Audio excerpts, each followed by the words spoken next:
शिव के जाने के बाद अनुराग जी ने काव्या से माही का ध्यान रखने के लिए कहा और खुद विशाखा जी के साथ अपने कमरे में चले गए। क्योंकि रात काफ़ी हो चुकी थी, पर फिर भी उनकी आंखों से नींद कोसों दूर थी। उन दोनों को ही शिव की चुप्पी खटक रही थी। जब विशाखा जी से और बर्दाश्त न हुआ तो वो अनुराग जी से बोली, विशाखा जी, आपको क्या लगता है कि क्या शिव माही की बात को सच मानेगा या फिर अलीसा पर विश्वास करके माई को छोड़कर चला जाएगा? अनुराग जी गहरी सांस लेते हुए, यह तो मुझे भी नहीं पता कि शिव का क्या फैसला होगा, पर मुझे इतना पता है कि इस फूल सी बच्ची ने बहुत कुछ सहा है। इसलिए मैंने तय किया है कि मैं उसे अकेला नहीं छोड़ूंगा और खुद उसका पिता बनकर उसका ख्याल रखूंगा। तुम्हें इससे कोई एतराज़ तो नहीं है ना? विशाखा विशाखा जी मुस्कुराते हुए, आपने तो मेरे मुंह की बात छीन ली। मैं भी यही सोच रही थी। भगवान ने हमें तो कोई बेटी दी नहीं, और जो 2 बेटे दिए वो भी हमारे बुढ़ापे में हमें छोड़कर चले गए। पर जब से हमें माही मिली है, तब से मुझे ऐसा महसूस ही नहीं हुआ कि हमारे बच्चे हमारे पास नहीं हैं। भले ही माही कोमा में थी, पर उसकी एक झलक देख लेने पर मैं अपने सारे गम भूल जाती थी। अनुराग जी और विशाखा जी बैठकर माही को अपनी बेटी के रूप में स्वीकार करने की बात कर रहे थे।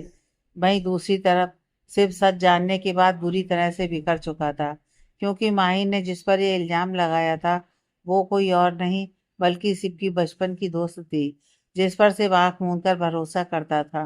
भले ही शिव को अलीसा से कभी प्यार नहीं हुआ, पर वो उस पर विश्वास हद से भी ज़्यादा करता था। इसलिए वो इस सच को स्वीकारने के लिए तैयार नहीं था कि अलीसा ऐसा कुछ कर सकती है। काफ़ी देर तक जब शिव को समझ नहीं आया तो उसे क्या करना चाहिए, तो उसने अपने दूसरे जिगरी दोस्त अर्नब को फ़ोन लगाया। इतनी रात को शिव का फ़ोन आया देखकर अर्नब घबरा गया और फ़ोन उठाकर जल्दी से शिव से बोला, अर्नब, शिव तू ठीक तो है ना? तूने इतनी रात को फ़ोन किया?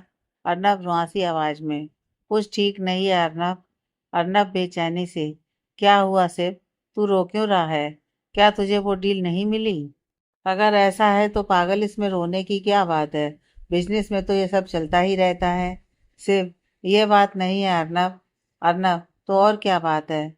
शिव, वो मैं तुझे फ़ोन पर नहीं बता सकता। बस कल सुबह होते ही दिव्या को लेकर देहरादून आ जा, और हाँ, इस बारे में किसी को भी कुछ भी मत बताना। अर्नब दिव्या की ओर देखते हुए, दिव्या को साथ लेकर? शिव, हाँ, और प्लीज़ अभी मुझसे कुछ भी मत पूछना, और कल पहली फ्लाइट मिलते ही तुम दोनों यहाँ आ जाना। मैं तुम दोनों को लेने के लिए अनुराग अंकल के ड्राइवर को भेज दूंगा। अर्नब, ठीक है शिव, हम आ जाएंगे। और अब तू भी सारी चिंता को एक तरफ करके सो जा। बहुत देर हो गई है। हम दोनों कल आकर तेरी सारी चिंता दूर कर देंगे। शिव मायूस होकर, काश ऐसा ही हो। इतना कहकर शिव फोन रख देता है और अर्नब परेशान हो जाता है।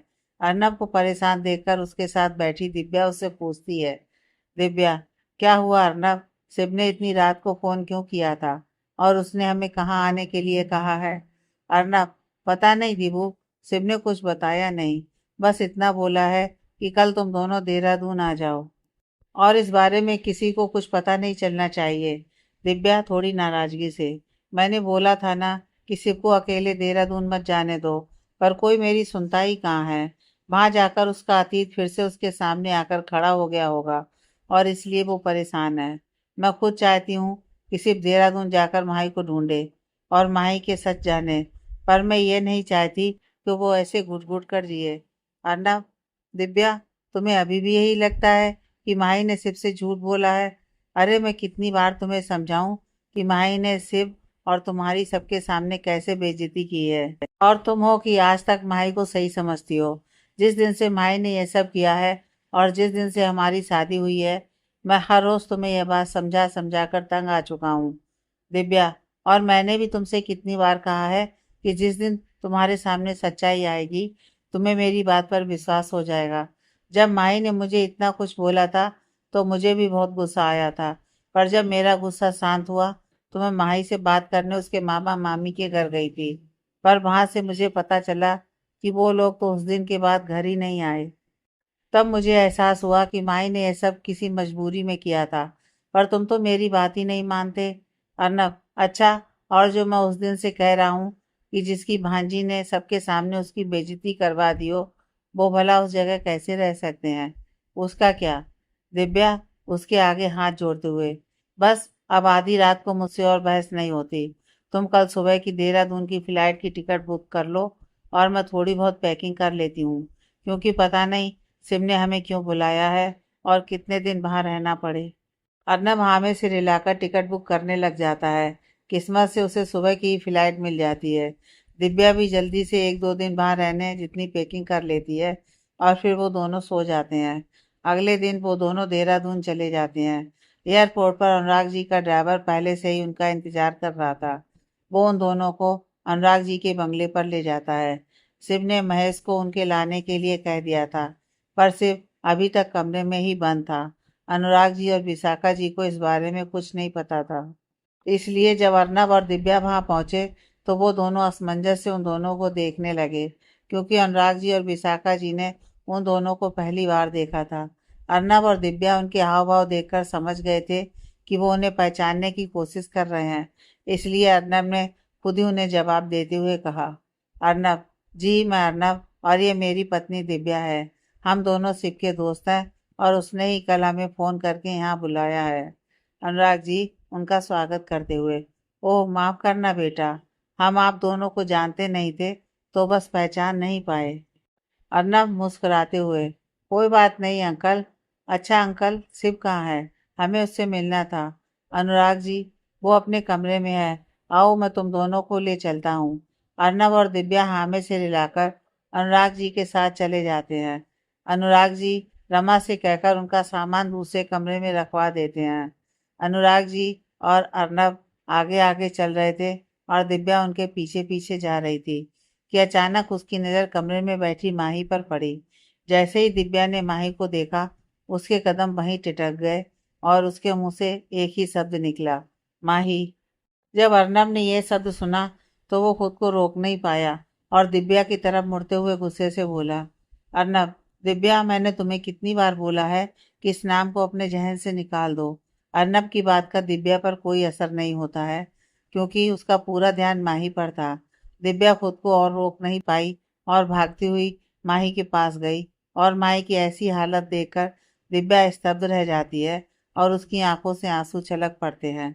माही भी दिव्या को ही देख रही थी और उसकी आंखों में भी आंसू थे। माही ने दिव्या को जो कुछ भी बोला था, उस वजह से माही को दिव्या से नजरें मिलाने में भी शर्म आ रही थी। दिव्या ने जब माही को ऐसे खुद से नजरें चुराते हुए देखा तो वो अपनी कमर पर हाथ रखकर माही से बोली, दिव्या, अब तुझे मुझसे नजरें मिलाने में बड़ी शर्म आ रही है। पहले ही वो सब ड्रामा ना करके मुझे असल वजह बता देती तो तुझे अपनी नजरें तो नहीं चुरानी पड़ती ना। दिव्या की बात सुनकर माही हैरानी से उसकी तरफ देखने लगती है, तो दिव्या उसके पास आकर उसके हाथ थामते हुए कहती है, दिव्या, तुझे क्या लगा था कि मेरी दोस्ती इतनी कच्ची है जो मैं तेरे उस झूठ को सच मान बैठूंगी? अरे मुझे तो 2 साल पहले ही समझ आ गया था कि तूने यह सब किसी मजबूरी में किया है, पर मेरे पास सबको यकीन दिलाने के लिए कोई सबूत नहीं था। इसीलिए मैं तेरे वापस आने का इंतजार कर रही थी और देख, आज तू मिल ही गई। मुझे ये तो नहीं पता था कि तूने वो सब क्यों किया, पर तेरी ये हालत देखकर मुझे यकीन हो गया है कि तेरे साथ बहुत गलत हुआ है। दिव्या का खुद पर इतना भरोसा देखकर माही खुद को रोक नहीं पाती है और उसके गले लगकर रोने लगती है। दिव्या भी खुद को संभाल नहीं पाती और वो भी रो पड़ती है।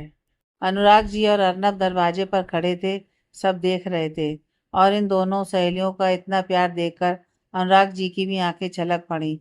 तो वहीं अर्नब हैरानी से माही को देख रहा था और समझने की कोशिश कर रहा था कि माही की यह हालत कैसे हुई। अर्नब को अब समझ में आ गया था कि कल रात से फ़ोन पर इतना परेशान क्यों था। दिव्या और माही कुछ देर तक यूं ही एक दूसरे के गले लगकर आंसू बहाती रहीं और फिर एक दूसरे से अलग हो गईं।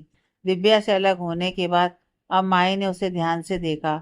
मांग में सिंदूर, गले में मंगलसूत्र, माथे पर छोटी सी बिंदी, आंखों में काजल और होठों पर हल्की सी लाल रंग की लिपस्टिक लगाए दिव्या बहुत ही प्यारी लग रही थी। इतना ही नहीं, उसने आज साड़ी पहन रखी थी, जिसे देखकर माही उसे छेड़ते हुए बोली, माही, क्या बात है दिबू, तू तो बिल्कुल ही भारतीय नारी के जैसे लग रही है। मैंने तो कभी सोचा भी नहीं था कि तू कभी साड़ी पहनेगी। दिव्या मुस्कुराते हुए, हाँ सोचा तो मैंने भी नहीं था, पर सब सासू माँ की मेहरबानी है, जो उन्होंने मेरे जैसी झल्ली लड़की को इतना कुछ सिखा दिया और बिल्कुल मुझे अपनी बेटी की तरह प्यार करती हैं। माही, अच्छा जी। और मोहतरमा, आपकी शादी कब हुई? दिव्या, 1 साल हो गया है। माही मुस्कुराते हुए, अच्छा, और तुम्हारे पतिदेव कहाँ हैं? यानी कि हमारे अर्नब बाबू? माही की बात सुनकर दिव्या को अर्नब का ध्यान आता है और वो परेशान हो जाती है कि कहीं अर्नब माही को कुछ बोल ना दे।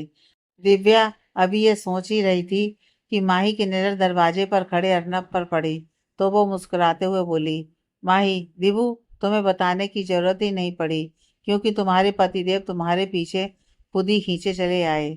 माही के इतना कहते ही दिव्या भी पलटकर दरवाजे पर खड़े अर्नब की ओर देखने लगी और भगवान से दुआ करने लगी कि अर्नब माही से कुछ न बोले। दिव्या ने अर्नब को अंदर बुलाया। अर्नब ने एक नज़र माही पर डाली, पर वो उससे कुछ न बोला। वैसे तो अर्नब को माही की हालत देखकर दुख हो रहा था, पर उसका गुस्सा उसकी फिक्र पर भारी पड़ गया और उसकी आंखों के आगे शिव का मायूस चेहरा आ गया। जब से माही शिव को छोड़कर गई थी, अर्नब ने शिव को इस कदर बिखरा हुआ देखा था कि उसके मन में माही के लिए गुस्सा बढ़ता ही गया था। इसीलिए अर्नब ने माही को नज़रअंदाज किया और दिव्या से बोला, अर्नब चलो दिभू, हमें शिव से मिलना है। इतना कहकर अर्नब ने दिव्या का हाथ पकड़ा और उसे वहां से बाहर लेकर जाने लगा।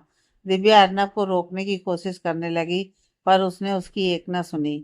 अनुराग जी और काव्या को भी अर्नब का यह बर्ताव अच्छा नहीं लगा, पर माही को इस बात का बिल्कुल भी बुरा नहीं लगा, बल्कि वो खुश थी कि कम से कम अर्नब अलीसा की तरह तो नहीं है।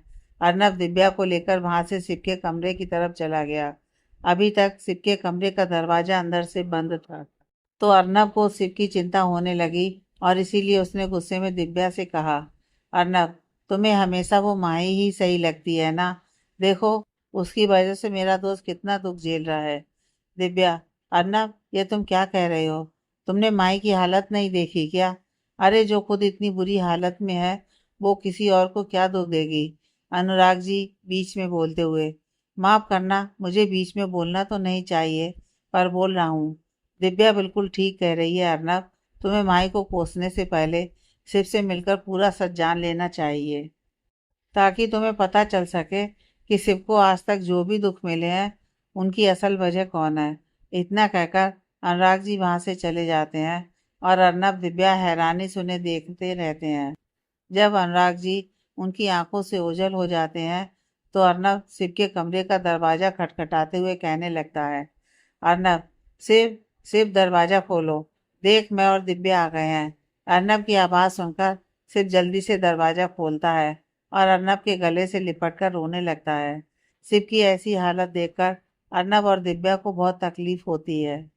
अर्नब शिव को चुप करवाते हुए कहता है, अर्नब, शिव चुप हो जा, देख तूने अपनी क्या हालत बना रखी है। अपनी आंखों का हाल देख, रोने की वजह से पूरी लाल हो गई हैं। अब बस बिल्कुल नहीं रोना, मैं आ गया हूं ना, मैं सब ठीक कर दूंगा। मुझे बता कि माही ने तुझसे क्या कहा? शिव हैरानी से, तुम लोग माही से मिल लिए? देखा ना उसकी क्या हालत हो गई है? अर्नब, हाँ शिव, हमने देख लिया है, पर यह सब कैसे हुआ और अनुराग अंकल कौन से सच की बात कर रहे थे? शिव उन दोनों को अपने कमरे में ले जाता है और उन्हें पूरा सच बता देता है। सारी सच्चाई जानने के बाद एक पल के लिए तो उनका दिमाग ही घूम जाता है। उन्होंने कभी सपने में भी नहीं सोचा था कि माही के साथ इतना कुछ हुआ है। दिव्या तो खुद को रोक ही नहीं पाई और अर्नब पर बिफरते हुए बोली, दिव्या, अर्नब, अब तुम्हें यकीन हो गया ना कि मेरी सहेली बेगुनाह है और सारा किया धरा तुम्हारी उस दोस्त अलीसा का है। अरे माही बेचारी ने तो शिव से भी ज्यादा सहा है। उसने अपना पूरा परिवार खो दिया और निकिता दीदी का भी कोई अता पता नहीं है कि अलीसा ने उनके साथ क्या किया है। शिव, दिव्या, मेरा दिल ये मानने को तैयार नहीं है कि अलीसा ऐसा कुछ कर सकती है। दिव्या, तो क्या मेरी सहेली झूठ बोल रही है? शिव, मैं ये नहीं कह रहा दिव्या, पर यह भी तो हो सकता है ना कि अलीसा का नाम लेकर किसी और ने यह घिनौना काम किया हो। तुम दोनों ही सोचो कि जिस लड़की ने जब मुझे अपने प्यार का इजहार किया और मैंने उसे बोल दिया कि मैं उससे नहीं माही से प्यार करता हूँ, तो उसने मेरी खुशी के लिए तुरंत अपने कदम पीछे ले लिए। तो वो भला ऐसा क्यों करेगी? और जब ये सब हुआ तब वो मुंबई में थी भी नहीं। शिव की बात सुनकर दिव्या और अर्नब हैरान रह जाते हैं, क्योंकि उन्हें नहीं पता था कि अलीसा ने शिव से अपने प्यार का इजहार किया है। अर्नब, जो कि अभी तक माई का सच सामने आने पर खुद से नजरें भी नहीं मिला पा रहा था और इसीलिए अब तक चुप था, शिव की यह बात सुनकर बोल पड़ा। अर्नब, शिव, ये तू क्या कह रहा है? अलीसा ने तुझसे अपने प्यार का इजहार किया था? यह सब कब हुआ? और तूने हमें इस बारे में कुछ बताया क्यों नहीं? शिव, मेरे माही से इजहार करने से पहले ही उसने मुझे इस बारे में बता दिया था, पर मैंने उसे मना कर दिया था और वो भी पीछे हट गई थी। मैंने यह सब किसी को भी इसलिए नहीं बताया क्योंकि मैं नहीं चाहता था कि जो चीज़ होनी ही नहीं है उसका जिक्र किसी से भी किया जाए। अर्नब अपने बाल नोचते हुए, जब तुझे अलीसा के दिल की भावनाओं के बारे में पता है तो फिर भी तुझे यह लगता है कि अलीसा ऐसा नहीं कर सकती?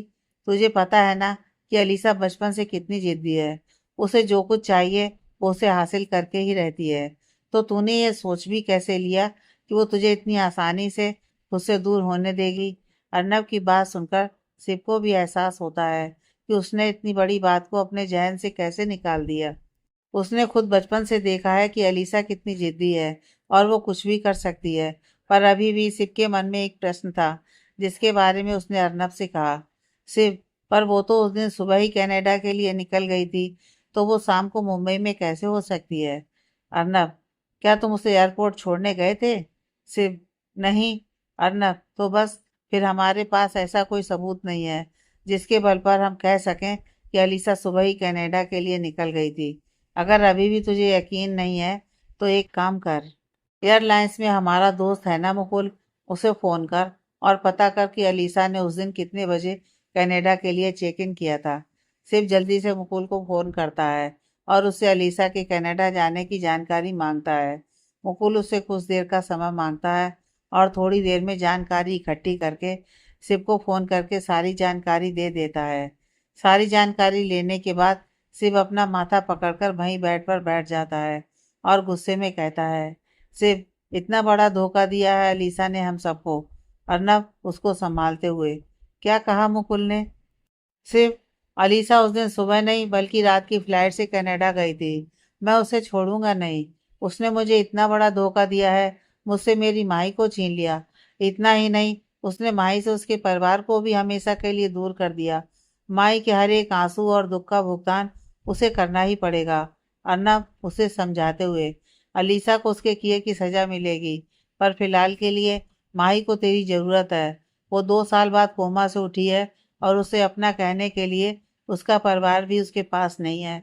इसीलिए तुझे उसे संभालना होगा और साथ ही उसे अलीसा से छुपाकर भी रखना होगा, क्योंकि अगर उसे पता चल गया कि माही जिंदा है तो वो उसे छोड़ेगी नहीं। एक बार माही को ठीक हो जाने दे, फिर हम अलीसा से इसका पूरा हिसाब लेंगे। शिव को अर्नब की बात सही लगती है, इसलिए वो खुद को संभालता है और फिर वो तीनों माही के कमरे की तरफ चल पड़ते हैं। दिव्या और अर्नब की जिस बात को लेकर आज तक बहस होती थी वो कारण भी खत्म हो जाता है और दिव्या अर्नब को देखकर समझ जाती है कि उसे अपने व्यवहार पर कितना बुरा लग रहा है। इसलिए वो मुस्कुराते हुए अर्नब का हाथ थाम लेती है। दिव्या को ऐसे देखकर अर्नब उसे इशारे से माफी मांगता है, तो दिव्या भी आंखों ही आंखों में उसे माफ करने का कह देती है। जब शिव, अर्नब और दिव्या माही के कमरे में जाते हैं तो माही आंखें बंद करके लेटी हुई होती है। भले ही माही लेटी हुई थी, पर उसकी आंखें अभी भी शिव का इंतजार कर रही थी। माही को शिव का यूं चले जाना और दोबारा उसे देखने तक न आना बिल्कुल भी बर्दाश्त नहीं हो रहा था। 2 साल पहले भले ही माई ने मजबूरी में आकर शिव से अपने सारे रिश्ते तोड़ दिए थे, पर अब उसके लिए शिव के बिना रहना भी मुश्किल हो रहा था। और ऊपर से उसे अलीसा से यह भी पता करना था कि निकिता कहाँ है। पर माही अभी इस हालत में नहीं थी कि वो अपनी बहन को ढूंढने जा सके, क्योंकि अभी तो उससे बिना किसी सहारे के खड़ा भी नहीं हुआ जाता था।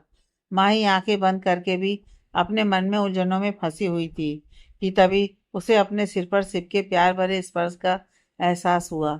शिव प्यार से उसका सिर सहला रहा था, जिससे माही की बंद आंखों के कोनों से भी आंसू छलक गए और उसने अपनी आंखें खोल ली और शिव को देखने लगी। शिव ने माही के आंसू पोंछे और उसके माथे पर चूमते हुए प्यार से उससे बोला, सिर्फ अब तुम्हारी आंखों में कभी भी आंसू नहीं आएंगे माही, क्योंकि अब रोने की बारी उसकी है जिसने तुम्हें रुलाया है। अब तुम बस जल्दी से ठीक हो जाओ, फिर तुम देखना कि मैं अलीसा का क्या हाल करता हूँ। माही बैठने की कोशिश करते हुए, अब मुझे तुम्हारा साथ मिल गया है तो देखना मैं कैसे झट से ठीक हो जाऊंगी। सिर्फ माही की बैठने में मदद करता है और बाकी सब माही की बात सुनकर मुस्कुरा देते हैं।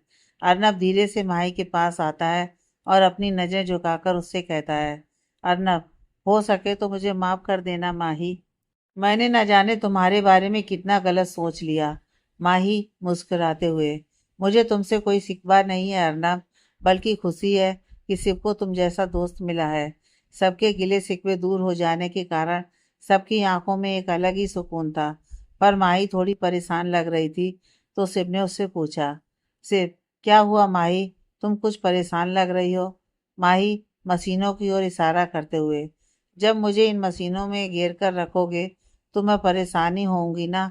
अब जब मैं ठीक हो गई हूँ तो इन सबको यहाँ से हटाओ ना।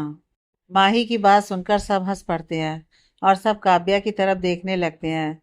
काव्या माही की बात का जवाब देते हुए कहती है, काव्या, मैंने डॉक्टर अतुल को फ़ोन कर दिया है, वो किसी ज़रूरी केस में उलझे हुए हैं। जैसे ही उनका वो केस पूरा हो गया तो वो तुरंत यहाँ आएंगे और आपकी जांच करके बताएंगे कि आगे क्या करना है। काव्या की बात पूरी होते ही दरवाजे से डॉक्टर अतुल की आवाज़ आई, डॉक्टर अतुल, लो भाई, आपने मुझे इतनी शिद्दत से याद किया और मैं आ गया। डॉक्टर अतुल की आवाज़ सुनकर सब दरवाजे की तरफ देखते हैं तो वहां पर डॉक्टर अतुल के साथ साथ अनुराग जी और विशाखा जी भी खड़े थे। डॉक्टर अतुल अंदर आए और सबको बाहर जाने के लिए कहा, पर माही ने सबको वहीं रोकने की प्रार्थना की तो डॉक्टर अतुल ने उसकी बात मान ली और सबको एक तरफ खड़े कर दिया और खुद माही की जांच करने लगे।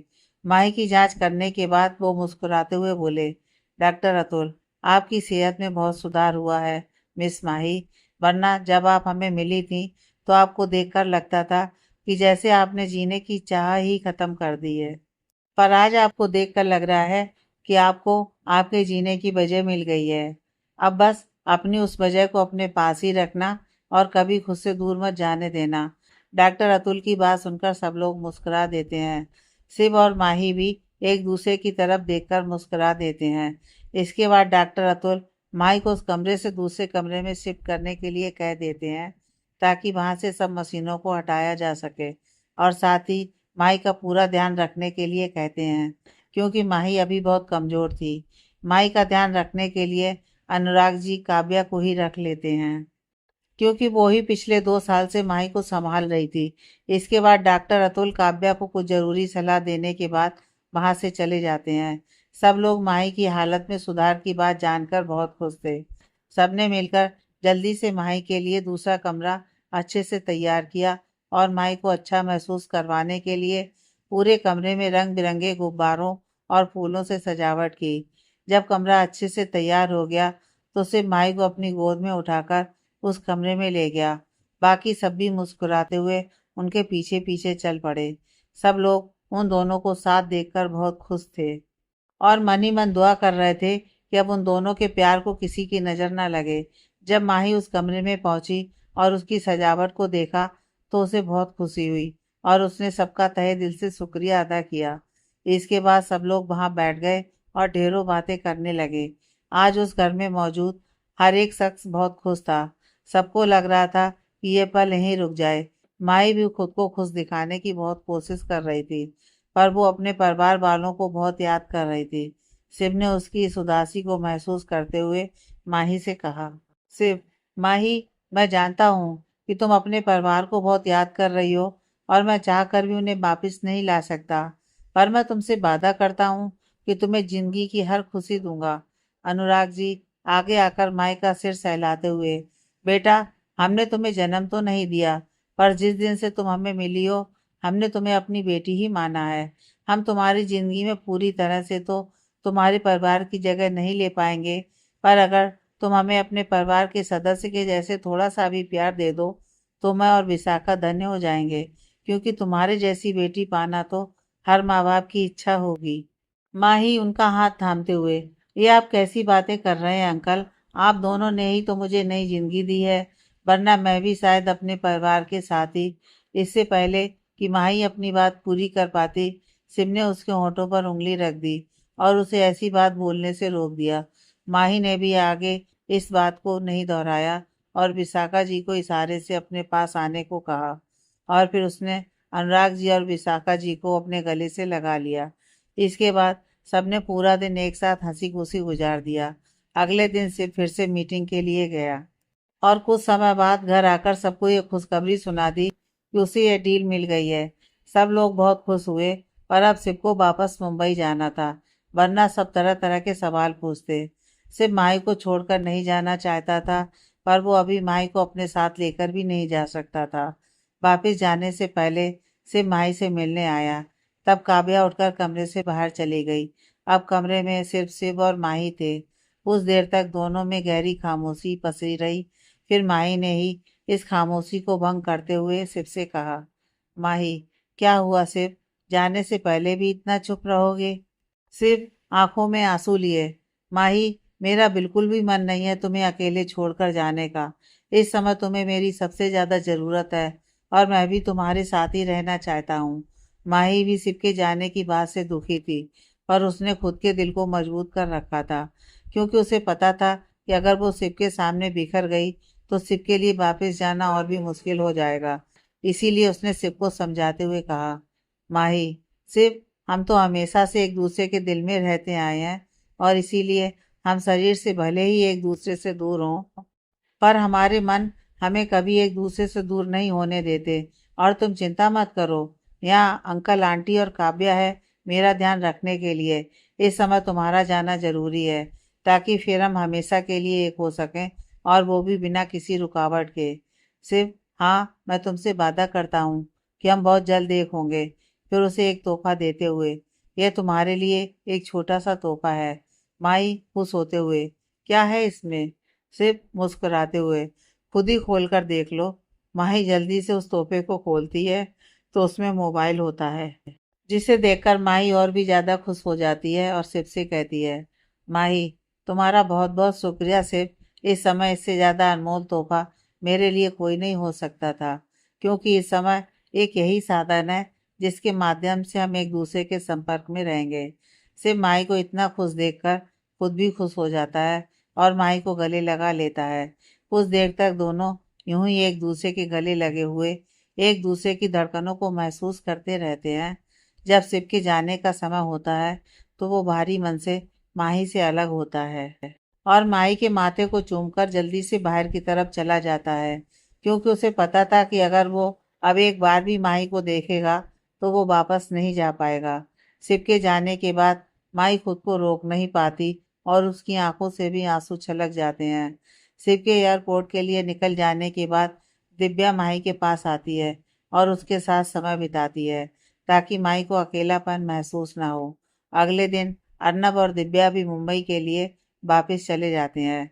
दिव्या तो माही के पास ही रुकना चाहती थी, पर वो घर पर क्या बहाना बनाते यह उन्हें नहीं पता था। इसीलिए अर्नब ने दिव्या को समझाया और उसे अपने साथ ले गया। अब घर में सिर्फ अनुराग जी, विशाखा जी और काव्या ही रह गए थे। धीरे धीरे समय बीतता गया और माही ने जल्दी से ठीक होने के लिए अपनी पूरी जी जान लगा दी, ताकि वो जल्दी से ठीक होकर शिव के पास जा सके और साथ ही अपनी बहन को भी ढूंढ सके। माही को पूरी तरह से ठीक होने में 1 महीने का समय लग गया। इसी बीच शिव, दिव्या और अर्नब माही से फोन पर बातचीत करते रहते थे और उसका हालचाल पूछते रहते थे। माही के ठीक होने के बाद काव्या भी वापस चली गई थी और माही ने अनुराग जी और विशाखा जी को दिल से अपने माता पिता के रूप में स्वीकार कर लिया था, जिससे वे दोनों भी बहुत खुश थे। सब कुछ अच्छे से चल रहा था। एक दिन जब शिव ऑफिस से घर आया तो उसने देखा कि घर पर अलीसा और उसके मम्मी पापा आए हुए हैं। शिव ने उन दोनों के पांव छुए और उन दोनों ने शिव को हमेशा खुश रहने का आशीर्वाद दिया। इसके बाद शिव अपने कमरे में चला गया और कुछ समय बाद फ्रेश होकर नीचे वापस आया। शिव के वापस नीचे आने पर सुमन जी ने शिव से कहा, सुमन जी, शिव, हमने तुम्हारा रिश्ता अलीसा से तय कर दिया है। शिव हैरानी से, ये आप क्या कह रही हैं माँ? आपको तो पता है ना कि मैं माही। सुमन जी उसकी बात को बीच में ही काटते हुए, उसका तो तुम नाम ही मत लो। जिस लड़की ने सबके सामने हमारा मजाक बना दिया और तुम्हें छोड़कर चली गई, तुम अभी भी उसके नाम की माला जप रहे हो। राजीव जी सुमन जी की बात का समर्थन करते हुए, तुम्हारी माँ बिल्कुल ठीक कह रही है सिर्फ। उस लड़की को गए हुए 2 साल से ज्यादा हो गए हैं, पर उसने एक बार भी वापस आकर ये देखने की जहमत नहीं उठाई कि तुम कैसे हो। अलीसा मुस्कुराते हुए अपने मन में, वो अब कभी वापस आएगी भी नहीं अंकल, क्योंकि एक बार इस दुनिया से जाने वाले कभी भी वापस नहीं आते। सिर्फ तुम्हें अब मेरा होने से कोई नहीं रोक सकता, क्योंकि मैंने 2 साल पहले ही उस वजह को ख़त्म कर दिया था जो हमें अलग कर सकती थी। मैं चाहती तो 2 साल पहले ही तुमसे शादी कर सकती थी, पर उस समय सबको यकीन दिलाना ज़रूरी था कि मैं कनाडा में थी, इसीलिए मुझे तुम्हें पाने के लिए इतना इंतज़ार करना पड़ा। पर कहते हैं ना कि सब्र का फल मीठा होता है, तो बस अब मेरे लिए वही समय है, क्योंकि अंकल आंटी तुम्हें इस शादी के लिए मनाकर ही रहेंगे। अलीसा अपने ख्यालों से बाहर शिव की आवाज़ सुनकर आई। शिव अपने मम्मी पापा को समझाने की कोशिश करते हुए बोला, शिव, मम्मी पापा, आप दोनों एक बार मेरी बात तो सुन लीजिए। सुमन जी, हमें कोई बात नहीं सुननी। सिर्फ 2 साल पहले हमने तुम्हारे कहने पर बिना किसी आपत्ति के तुम्हारी पसंद की लड़की से तुम्हारी शादी तय कर दी थी, पर अब हम और कुछ नहीं सुनना चाहते। तुम्हें मेरी कसम है सिर्फ, तुम्हें अलीसा से शादी करनी होगी। अलीसा तुम्हारी बचपन की दोस्त है और मुझे पूरा यकीन है कि तुम दोनों शादी के बाद इस रिश्ते से हमेशा खुश रहोगे। सिर्फ माँ, आप ये कसम देकर मुझे क्यों बांध रही हैं? सुमन जी, तेरी खुशियों के लिए मुझे जो करना पड़े मैं करूँगी। तुम्हें अलीसा से शादी करनी ही पड़ेगी और ये मेरा अंतिम फैसला है। सिर्फ अपनी हार स्वीकार करते हुए, ठीक है माँ, जैसा आप चाहती हैं वैसा ही होगा, पर मेरी एक शर्त है। सुमन जी, कैसी शर्त?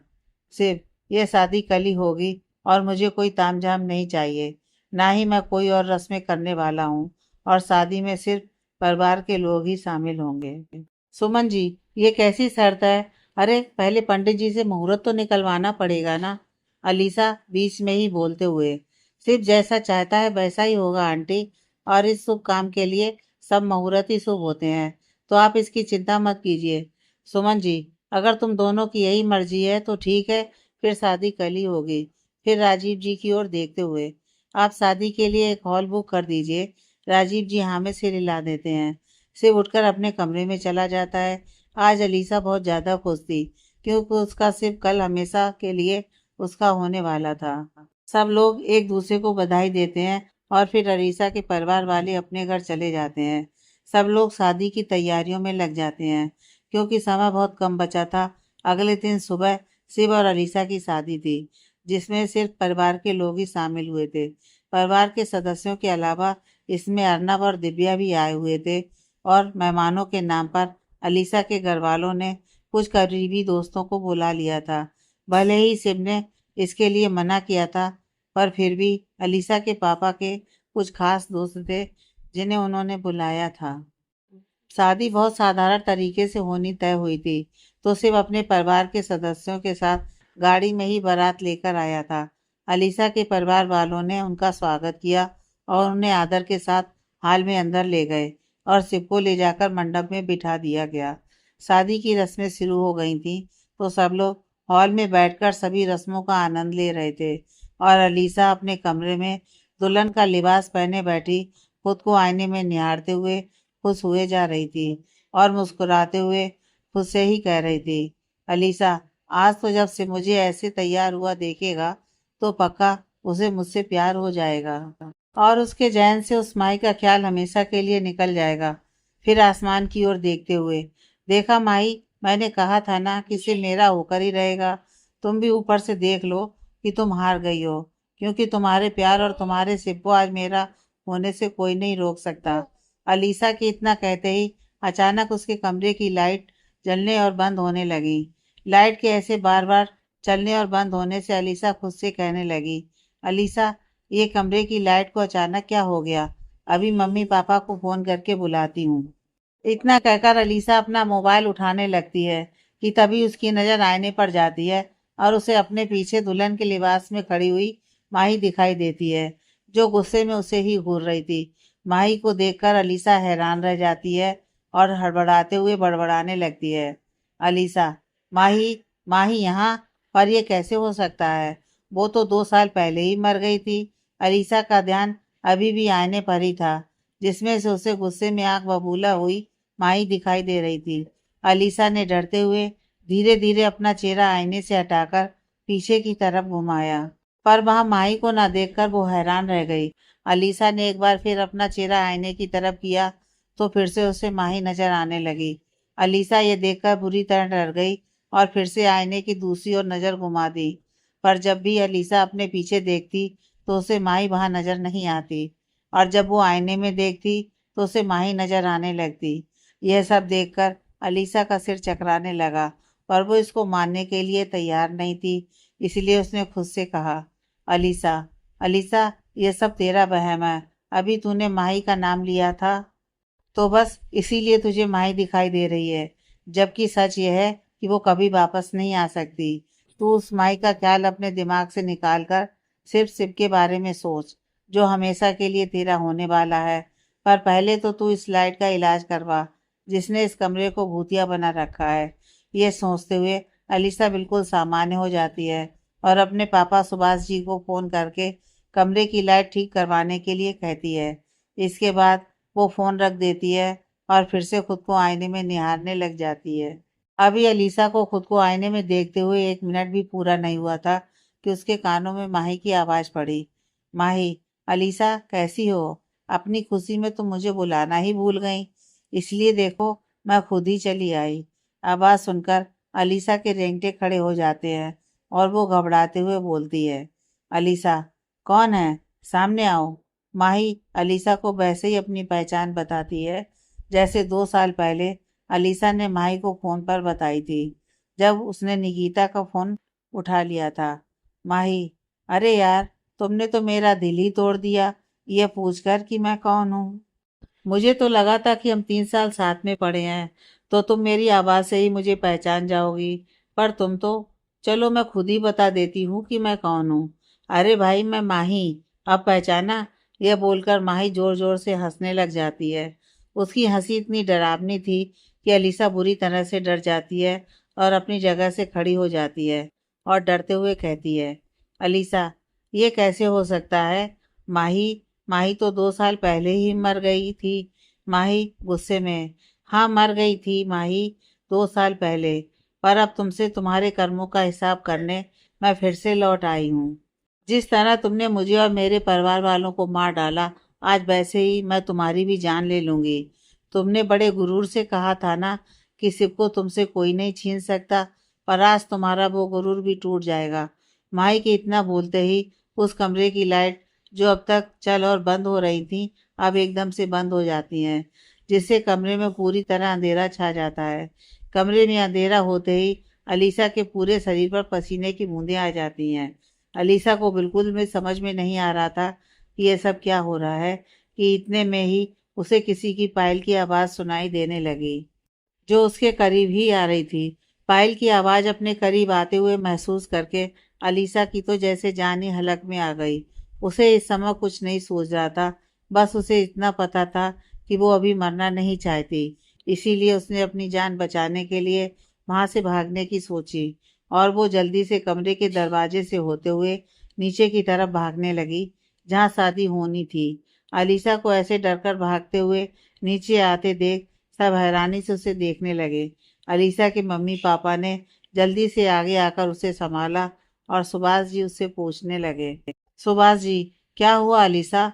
तुम इतनी घबराई हुई क्यों हो और तुम्हें इतना पसीना क्यों आया हुआ है? अलीसा ऊपर की तरफ इशारा करते हुए, पापा, वो मेरे कमरे में माही है, वो मुझे मारना चाहती है। पापा, मैं मरना नहीं चाहती, मुझे बचा लीजिए। अलीसा की बात सुनकर सब हैरानी से कभी अलीसा को तो कभी एक दूसरे को देख रहे थे। सुमन जी जल्दी से अलीसा के पास आई और उससे बोली, सुमन जी, ये तुम कैसी बातें कर रही हो अलीसा? माँ यहाँ कैसे आ सकती है? वो तो बहुत पहले ही हम सबसे सारे रिश्ते तोड़कर जा चुकी है, और अगर वो यहाँ आई होती तो हम सबको भी तो दिखाई देती ना, क्योंकि तुम्हारे कमरे तक पहुँचने के लिए उसे इस रास्ते से होकर ही गुजरना पड़ता। अलीसा, आंटी, मेरा यकीन कीजिए, वो सच में यही है। सुमन जी, अच्छा, अगर ऐसी बात है तो ठीक है, फिर चलो हम तुम्हारे कमरे में चलकर देख लेते हैं। अलीसा घबराते हुए, कमरे में? नहीं नहीं, मैं वहां नहीं जाऊंगी, वरना वो मुझे मार डालेगी। सुमन जी उसका हाथ थामते हुए, कोई तुम्हें कुछ नहीं करेगा, हम सब है ना तुम्हारे साथ। चलो जल्दी से ऊपर चलकर देखते हैं, क्योंकि तुम्हारा वहम दूर करना बहुत जरूरी है। सुमन जी की बात सुनने के बाद अलीसा के पास और कोई रास्ता नहीं था, इसलिए वो उनका हाथ पकड़कर ऊपर अपने कमरे की तरफ जाना शुरू कर देती है। जब वो अपने कमरे में जाती है तो हैरान रह जाती है, क्योंकि उसके कमरे की लाइट अब बिना किसी दिक्कत के चल रही थी और वहाँ पहले जैसा मंजर बिल्कुल भी नहीं था। कमरे को अच्छे से देखने के बाद सुमन जी उससे कहती हैं, सुमन जी, देखा, तुम बेवजह ही डर रही थी, यहाँ तो ऐसा कुछ भी नहीं है। चलो अब तुम आराम से यहाँ बैठो और हम सब जाते हैं, ताकि जल्दी से पूजा खत्म करके हम तुम्हें भी नीचे मंडप में लेकर जा सकें। भले ही अब उस कमरे में डरने जैसा कुछ भी नहीं था, पर फिर भी अलीसा को वहां अकेले रहने में डर लग रहा था, क्योंकि उसके अनुसार जो उसे दिखाई दे रहा था वो जिंदा माही नहीं, बल्कि उसका भूत था। इसलिए उसने जल्दी से सबसे कहा, अलीसा, मैं यहाँ अकेली नहीं रुकूंगी। रागनी जी, अलीसा की माँ, ये क्या बच्चों जैसे जिद कर रही हो अलीसा? तुम तुम्हें पता है ना कि हम यहाँ नहीं रुक सकते, क्योंकि नीचे बहुत से काम हैं और शादी में सिर्फ तुम्हारे पापा के कुछ दोस्त ही आए हुए हैं। तो तुम बताओ कि हम तुम्हारे पास किसको छोड़कर जाएं? दिव्या बीच में बोलते हुए, आप सब चिंता मत कीजिए, मैं अलीसा के पास रुक जाती हूँ। रागनी जी, हाँ ये ठीक रहेगा। चलो अलीसा, अब तुम बिना किसी परेशानी और डर के यहाँ रुक सकती हो, हम सब चलते हैं। अलीसा हाँ में सिर हिला देती है और दिव्या को छोड़कर बाकी सब फिर से नीचे चले जाते हैं। दिव्या अलीसा को कमरे में ले जाती है और उसे आराम से बैठने को कहकर खुद भी वहां बैठ जाती है। कुछ समय तो सब कुछ ठीक रहता है, पर कुछ देर बाद अलीसा के कानों में फिर से माही की आवाज आने लगती है, जिस कारण अलीसा फिर से डर जाती है और दिव्या का हाथ कसकर पकड़ लेती है और उससे कहती है, अलीसा, दिव्या, सुना तुमने? देखो, माही की आवाज आ रही है, वो मुझे नहीं छोड़ेगी। दिव्या उसे समझाते हुए, अलीसा, यह सिर्फ तुम्हारा वहम है, मैं भी तो तुम्हारे साथ ही बैठी हूं ना, और मुझे तो कोई आवाज सुनाई नहीं दी। तुम शांत हो जाओ, यहाँ कोई नहीं है। अलीसा अपनी जगह से खड़े होते हुए, ये तुम क्या कह रही हो दिव्या? माही की इतनी गुस्से वाली आवाज आ रही है और तुम कह रही हो कि तुम्हें कुछ सुनाई नहीं दे रहा। दिव्या, मैं सच कह रही हूँ अलीसा, मुझे कोई आवाज सुनाई नहीं दे रही। दिव्या उसे समझा ही रही थी कि फिर से कमरे की लाइट बंद हो जाती है, जिससे अलीसा और भी ज्यादा डर जाती है। अलीसा लगभग चिल्लाते हुए दिव्या से कहती है, अलीसा, देखा, मैंने कहा था ना कि माँ यही है, ये सब वही कर रही है। दिव्या, अलीसा, तुम इतनी पढ़ी लिखी होकर ये कैसी बातें कर रही हो? माना कि कहते हैं कि भूतों के आने पर यह सब होता है, पर माही कौन सा भूत है? अरे तुम भूल गई कि वो सिर्फ हमारे सिर को छोड़कर गई है, ना कि वो इस दुनिया को। इसके आगे दिव्या की बोलने की हिम्मत नहीं होती, तो वो चुप हो जाती है। दिव्या की बात सुनकर अलीसा को पूरा यकीन हो जाता है कि यह सच में माही का भूत है, जो उससे बदला लेने आया है। अलीसा आओ देखती है ना ताओ, फिर से उस कमरे से बाहर भाग जाती है और सीधा नीचे जाकर रुकती है। दिव्या उसे रोकते हुए उसके पीछे पीछे भागती है। सब अलीसा को फिर से ऐसे देखकर हैरान हो जाते हैं। इस बार सिर्फ शादी के मंडप से उठकर गुस्से में अलीसा के पास जाता है और उसे झकझोरते हुए कहता है, सिर्फ, अलीसा, ये तुमने क्या तमाशा लगा रखा है? अलीसा घबराते हुए, सिर्फ सिर्फ वो माही मुझे मार डालेगी।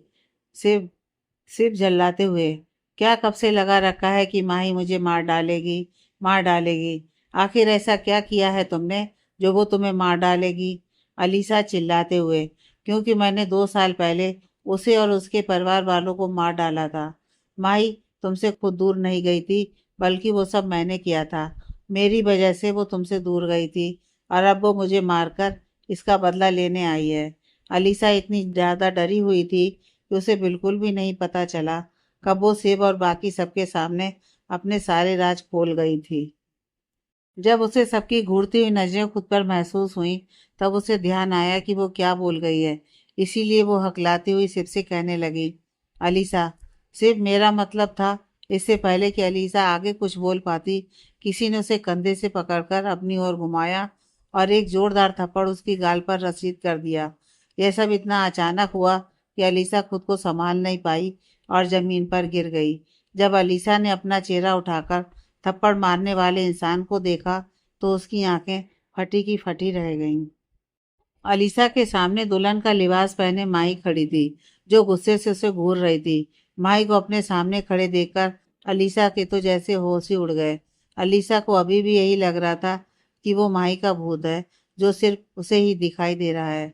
पर उसका यह वहम बहुत ही जल्दी टूट गया जब सिर्फ माही के पास गया और उससे कहने लगा, सिर्फ माही संभालो खुद को, तुम्हारे लिए इतना गुस्सा ठीक नहीं है, और इस जैसी घटिया लड़की पर हाथ उठाकर तुम अपने हाथ गंदे मत करो। माही आंखों में गुस्सा लिए हुए, कैसे शांत हो जाऊं मैं शिव, वो भी तब जब मेरे परिवार की कातिल मेरे सामने खड़ी है। इसे देखकर मेरा खून खौल रहा है। शिव उसे संभालते हुए, तुम्हें क्या लगता है इसे देखकर मेरा खून नहीं खौल रहा? अरे मेरा क्या, यहाँ मौजूद हर एक शख्स का यही मन कर रहा है इस जैसी घटिया लड़की की जान ले लें, जिसने अपने ही रिश्तों को इतना बड़ा धोखा दिया। पर यह सही तरीका नहीं है, क्योंकि इसे सजा कानून देगा।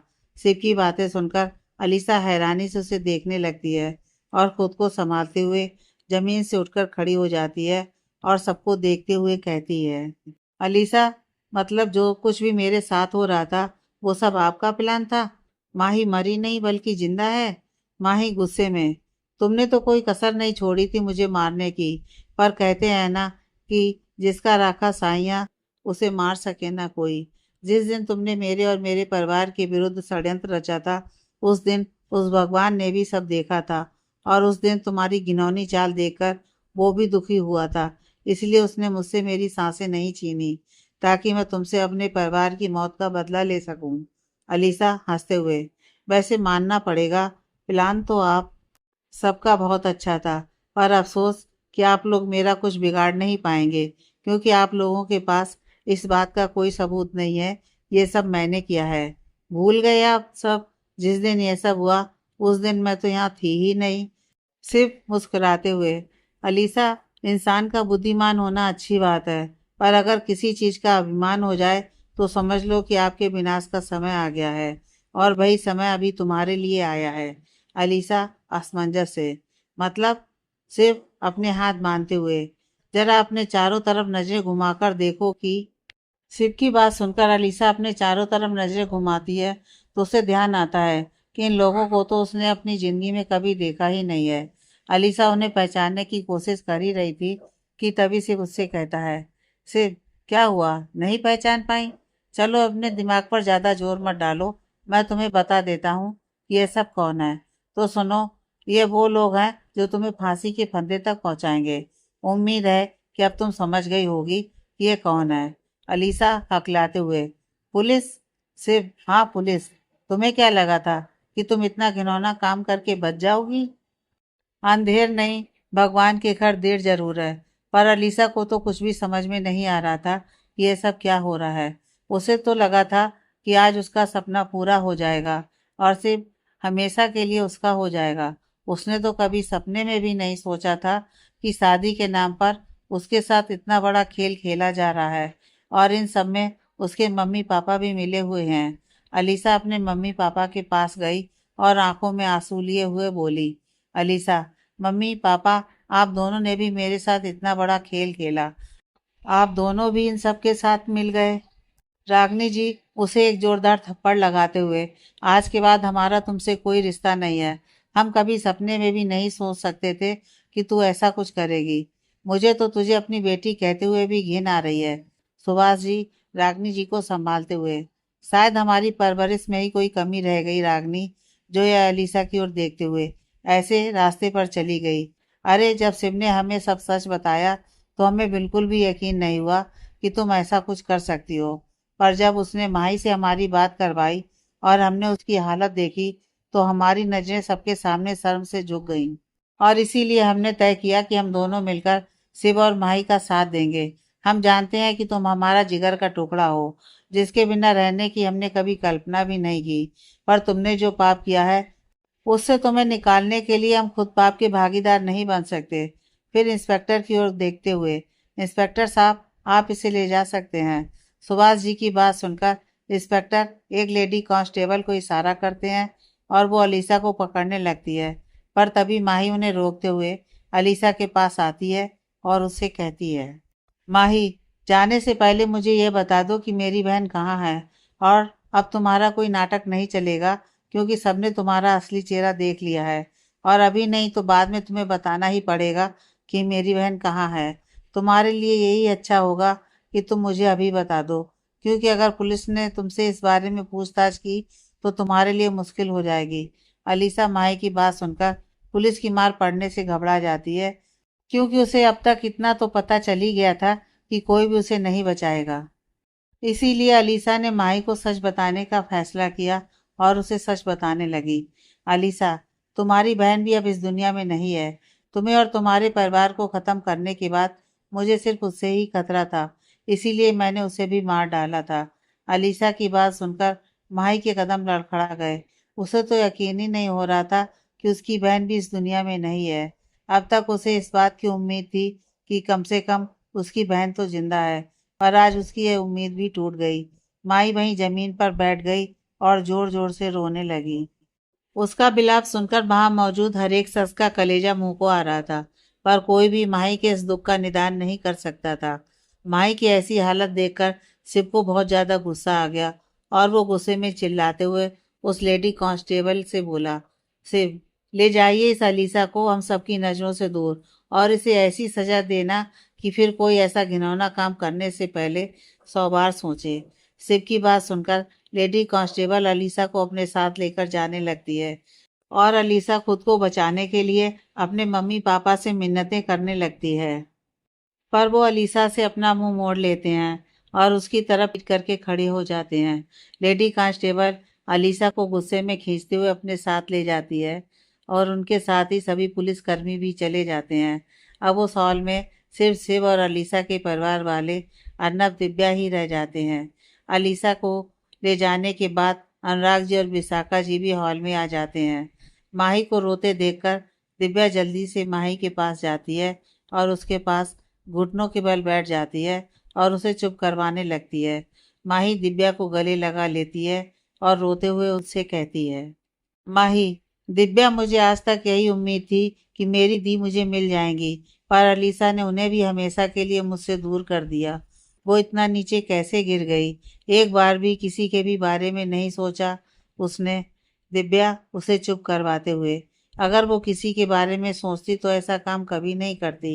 माही, जिन्हें भगवान ने उससे हमेशा के लिए छीन लिया है, हम उन्हें तो वापस नहीं ला सकते, पर जो सब तेरी जिंदगी में है वो सब तुझसे वादा करते हैं कि कभी तुझे कोई दुख नहीं होने देंगे।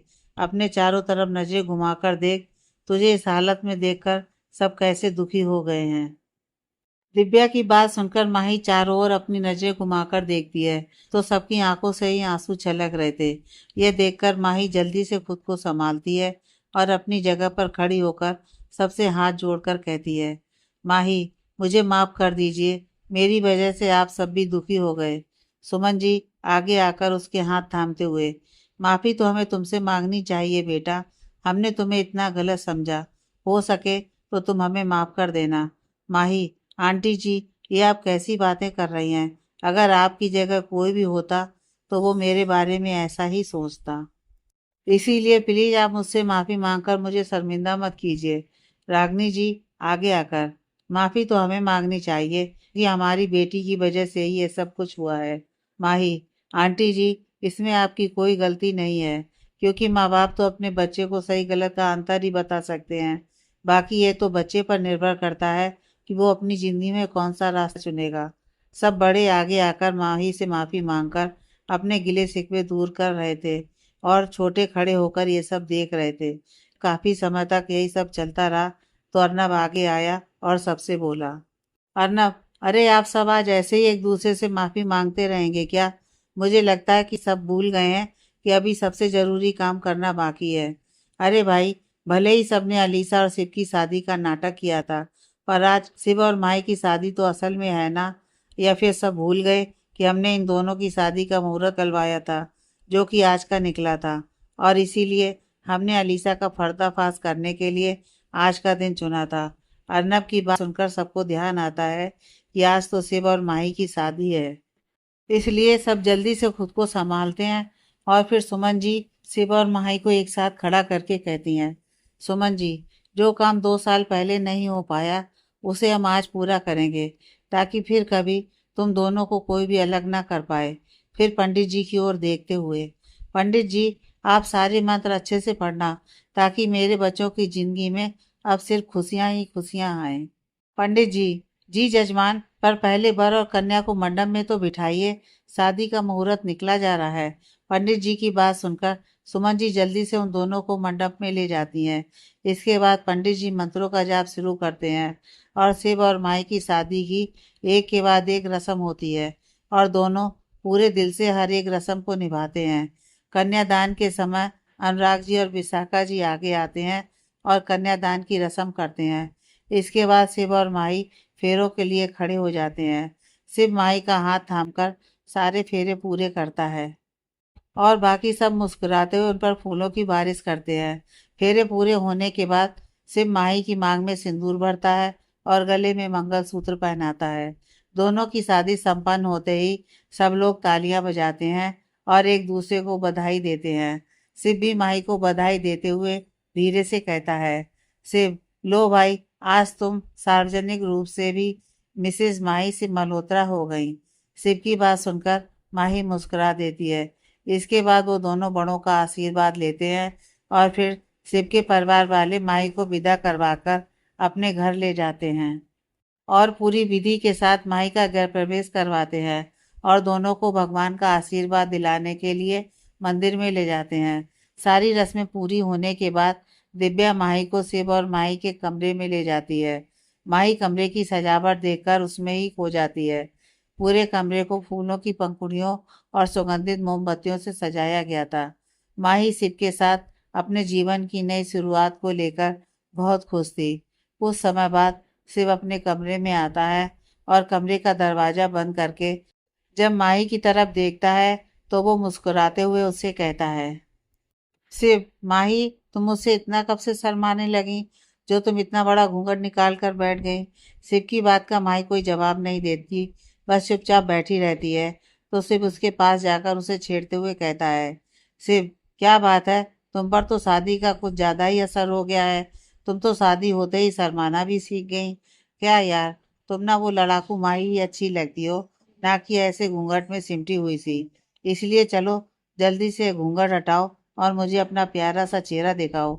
माही बिना कुछ बोले सिर्फ नाम में सिर हिला देती है। तो शिव फिर से माही से कहता है, शिव, लगता है किसी ने अच्छे से सिखाकर भेजा है तुम्हें कि पति ही पत्नी का घूंघट उठाता है। ठीक है भाई, मैं ही तुम्हारा घूंघट उठा देता हूँ। यह बोलकर शिव माही का घूंघट उठाने के लिए अपने हाथ आगे बढ़ा देता है, पर माही उसकी तरफ पीठ करके बैठ जाती है। यह देखकर शिव हैरान रह जाता है, पर फिर वो मुस्कुराते हुए माही से कहता है, शिव, माही, क्या तुम भी बच्चों के जैसे खेल खेलने में लगी हो? देखो, मेरा अभी ये खेल खेलने का बिल्कुल भी मन नहीं है, क्योंकि अभी तो मैं दिल भरकर तुम्हें निहारना चाहता हूँ। इतना समय जो तुम्हें बिना देखे गुजरा है, उस हर लम्हे को फिर से जीना चाहता हूँ। इसलिए अब ये खेल छोड़ो और मुझे अपना घूंघट उठाने दो। सिर्फ फिर से माही का घूंघट उठाने लगता है और इस बार माही अपनी जगह से नहीं हिलती, तो सिर्फ मुस्कुराते हुए उसका घूंघट उठा देता है। और जैसे ही वो घूंघट उठाता है तो एकदम से चिल्लाता हुआ 2 कदम पीछे हो जाता है और हैरान होकर कहता है, सिर्फ, अर्नब तू, मतलब इतनी देर से मैं तुझे माही समझकर क्या कुछ बोल रहा था। अर्नब शर्माते हुए, जी। इसके बाद अर्नब अपना पेट पकड़कर हंसने लग जाता है।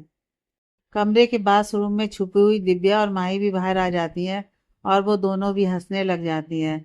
उन सबको खुद पे ऐसे हंसते हुए देखकर सिर्फ झल्लाते हुए कहता है, सिर्फ, ये सब क्या था? तुम तीनों ही इस प्लान में मिले हुए थे? किसका प्लान था ये? दिव्या और माही बिना कुछ बोले अर्नब की तरफ इशारा कर देती हैं। सिर्फ गुस्से में अर्नब को घूरने लगता है, तो अर्नब समझ जाता है कि अब उसकी खैर नहीं।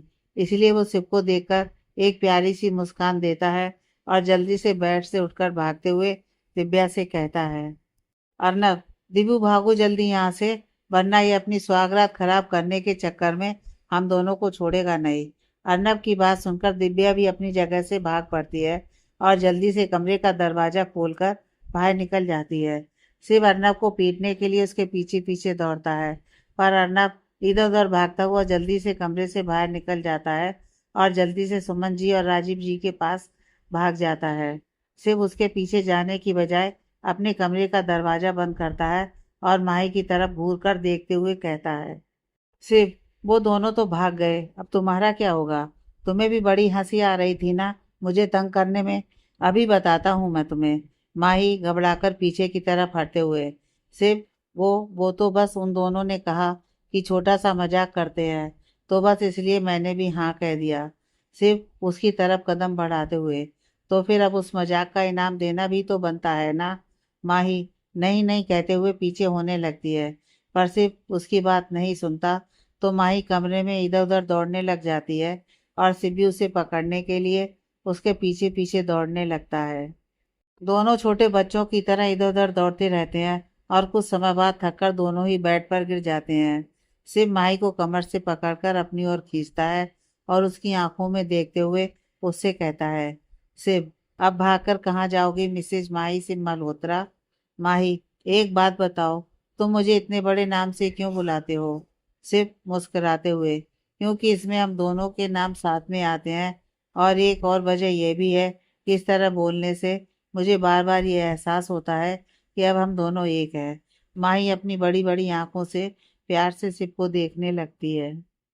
माही के खुद को इस कदर देखने से शिव मुस्कुराकर माही से कहता है, शिव, अगर तुम अपनी इन बड़ी बड़ी आंखों से मुझे ऐसे देखोगी तो मुझे फिर से तुमसे प्यार हो जाएगा। फिर मुझे मत कहना। शिव की बात सुनकर माही अपनी नजर झुका लेती है, तो उसकी सदा पर शिव अपने दिल पर हाथ रखकर उससे कहता है, शिव, हाय, तुम्हारा यूं नजर झुकाना भी क्या कातिलाना है? माही उसे घूरते हुए, तुम्हें मेरे हर तरीके में ही कुछ ना कुछ लग रहा है क्या? जाओ, मैं तुमसे बात नहीं करती। माही का यह अंदाज देखकर शिव हंसने लगता है। शिव को यूं हंसते देख माही घूरते हुए उससे खुद को छुड़ाने लगती है, तो शिव जल्दी से अपने कान पकड़कर उससे माफी मांगता है और फिर वो दोबारा उसे अपनी ओर खींच लेता है। फिर से शिव के इतने करीब आकर माही के दिल की धड़कनें तेज हो जाती हैं और वो अपनी नजर झुका लेती है।